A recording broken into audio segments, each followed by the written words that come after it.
Welcome to the Upgraded Leader podcast, where we talk about all things managing up, building relationships, leading our teams, personal branding, setting goals, setting boundaries, and succeeding in our careers on our terms.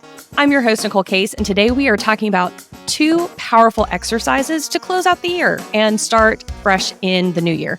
Of course, you can do these things any time of year, but if you are listening to this episode when it gets released on January 2nd, this could be a really nice time. So I think we can all agree that last year was a wild ride. I know I had an overall really great year, but it definitely wasn't without its ups and downs. It was really a roller coaster, actually. And I know that a lot of my clients felt the same way.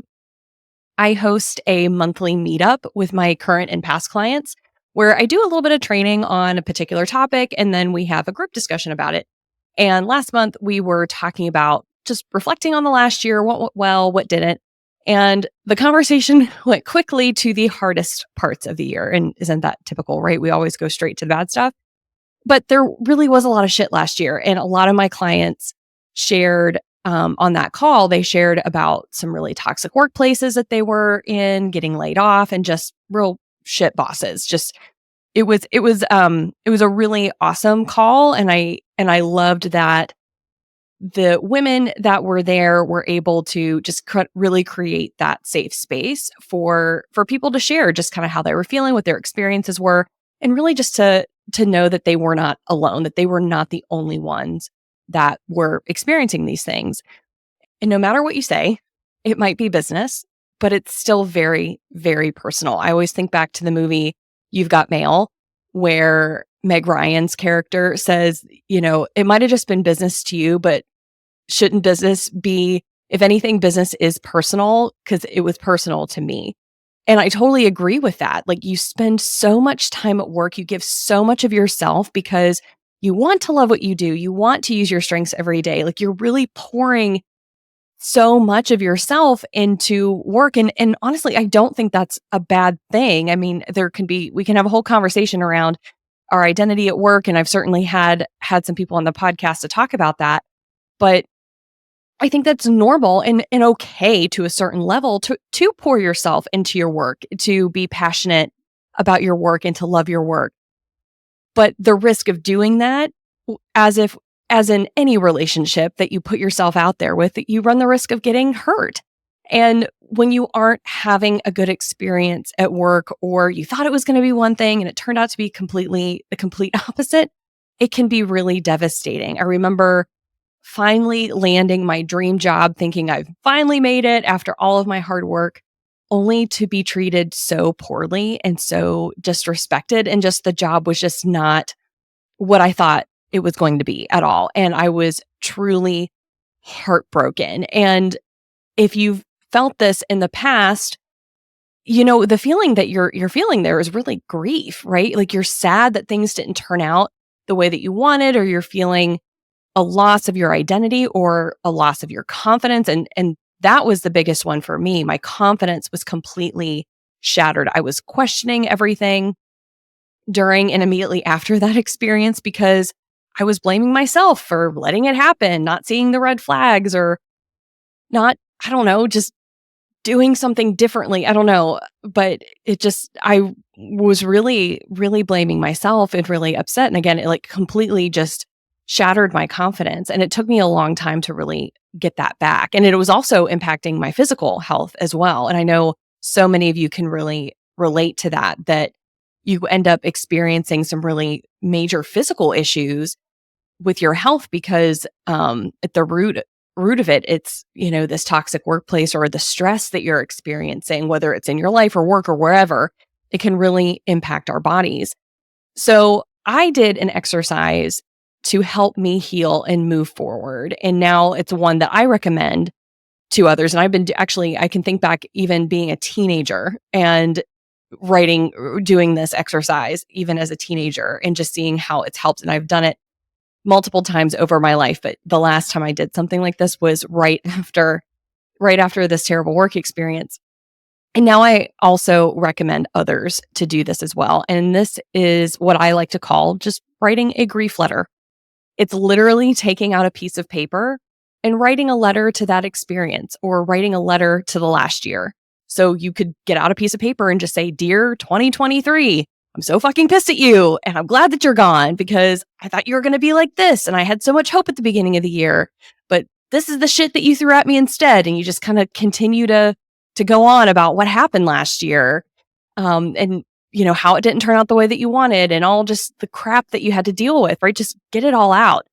I mean, or if it's not to last year, you could certainly write the letter to Dear Company or Dear Old Boss's name, whatever it is, whatever the situation was, like name it, like seriously, like Dear whatever, and actually name it. And then get it all out there on paper without judgment, without filtering yourself, because no one's going to read it except for you. So, and you're certainly not going to send it. So get it all out, get out all of those raw emotions out of your head, get it out of your heart and down on paper where they can't control you anymore. Because that's what's happening. These emotions are continuing to fester, they're continuing to stew. And like you feel like you can't somehow dig yourself out of these emotions. And I'm not saying that we're trying to avoid the emotions or anything like that. Actually, by writing this letter and really getting them out and then like rereading the letter back to yourself, it's allowing you to sit with the emotions, truly feel them, but in a really controlled way, right? So they're not controlling you, you're controlling it, you're controlling what's getting out and putting down on paper. And I just find that it just can be really just really therapeutic to really get this out. Again, because if you're continuing to harbor these feelings, continuing to keep them in your head and in your heart, even if you've been, bitching and moaning about it all throughout the year, which you might have, just because you've said it out loud to someone else, that certainly can be helpful. But sometimes just having a private space like this to handwrite how you are feeling and the experience can just really feel like a great release. And then by the end of the letter, you might feel ready to also thank the experience for what it taught you, for putting you into a position to, strengthen a different muscle or to be stretched in a way that you didn't expect, or to be open to an opportunity you would not have otherwise considered before. So one of my clients that had shared on that call that night had talked about how she's now interviewing for a different position that sounds absolutely amazing, but in an industry that she would have never, ever considered before. So, this could certainly be an amazing pivot in her career that she would have never, ever gotten herself to had it not been for this really terrible experience that she unfortunately had to go through first. And if you aren't ready in that moment, when you're writing this letter, that's okay. Maybe you write a second letter at another time when you are in a better space to reflect on the lessons learned. So it could be all in one letter where you kind of get out all of your feelings and just kind of what happened. And then you get to the end and you feel like, yeah, I can say also thank you for this experience because this is what I learned and this is what's going to happen moving forward. But again, you might not be in that space right at that moment, and that's okay. So maybe this is a 2-part exercise, and that's okay too. And then when you're done with the letter, this is my favorite part. When you're done with the letter, you rip it up, you burn it, you flush it down the toilet, whatever it is that you need to do to just kind of close out that experience. So that's the first exercise, especially if, again, maybe the last year didn't turn out the way that you were hoping to. Maybe you didn't achieve the goals that you had planned to, that you had set out to. And you don't have to obviously have a really dramatic experience to write a letter like this, right? It doesn't have to be some big, terrible, traumatic thing that you experienced last year or in a job or whatever in order to really feel a release or really feel complete after writing this letter. So that's the first exercise. The second exercise is another letter, but it's a letter to the future you, 1 year from now. I do this every single year on New Year's, and I've been doing it. Oh God, I can't even tell you how many years now, probably 6 or so. And I do this every year on New Year's. And in it, I tell myself everything in that year that I did. It's kind of like a vision casting manifestation exercise, right? So again, if we're using this year as an example, you would say, dear Nicole, January 1st, 2025. This year, I did all of these things. This is all the amazing experiences that I had. And this is how I felt during that time. And this is how amazing and awesome it was.